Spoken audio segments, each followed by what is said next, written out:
नाज़रीन किराम, आज हम अपने घरों में सुकून से बैठे हैं तो हमारे ही मुल्क की एक रियासत आसाम ऐसी होलनाक आफत से दोचार है जिसने हज़ारों ख़ानदानों की खुशियां बहा दी हैं। सैलाब का पानी सिर्फ खेतों और मकानों को ही नहीं ले गया, बल्कि कितने ही ख्वाब, कितनी ही उम्मीदें और कितने ही चिराग भी अपने साथ बहा ले गया। सैकड़ों देहात ज़ेर आब हैं, लाखों अफराद बेघर हैं, हज़ारों घर तबाह हो चुके हैं, खड़ी फसलें बर्बाद हो चुकी हैं और मुतासिरा लोग आज भी राहती कैंपों में ज़िंदगी गुजारने पर मजबूर हैं। ये वक्त सिर्फ अफसोस करने का नहीं, बल्कि अपने ईमान और इंसानियत का सबूत पेश करने का है।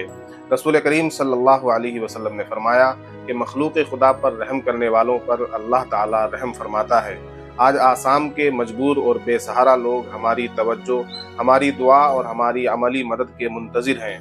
काबिल सताइश बात यह है कि जमीयत उलमा हिंद, मौलाना बदरुद्दीन अजमल की पूरी टीम, मुंबई के हुसैन मंसूरी और मुतअद्दिद रिफाही तंजीमें मैदान अमल में मौजूद हैं। वो मजहब, ज़ात और ज़ुबान की तफरीक के बगैर हर ज़रूरतमंद तक राशन, कपड़े, अद्वियात और दीगर ज़रूरी सामान पहुँचा रहे हैं। यही इस्लाम की हकीकी तालीम है कि मुसीबत में इंसान की मदद की जाए, खा उसका ताल्लुक किसी भी मजहब या बिरादरी से हो। लेकिन हकीकत यह भी है कि ज़रूरत अभी ख़त्म नहीं हुई है। लाखों मुतासिरीन आज भी इमदाद के मुंतज़िर हैं।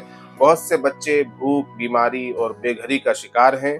बेशुमार मवेशी हलाक हो चुके हैं और किसानों की बरसों की मेहनत पानी में डूब गई है।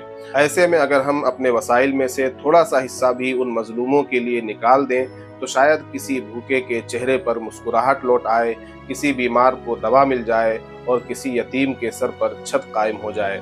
ज़रूरत इस बात की है कि हम आसाम के मुतासिरीन को अपनी दुआओं में भी याद रखें और अपनी इस्तिताअत के मुताबिक उनकी अमली मदद भी करें, क्योंकि कुदरती आफात कौमों का इम्तिहान होती हैं और इस इम्तिहान में कामयाब वही होते हैं जो इंसानियत का हाथ थाम लेते हैं।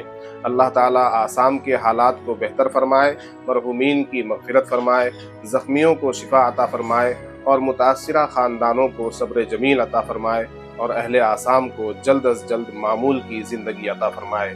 आमीन। आप हज़रात से गुजारिश है कि इस वीडियो को ज़्यादा से ज़्यादा शेयर करें।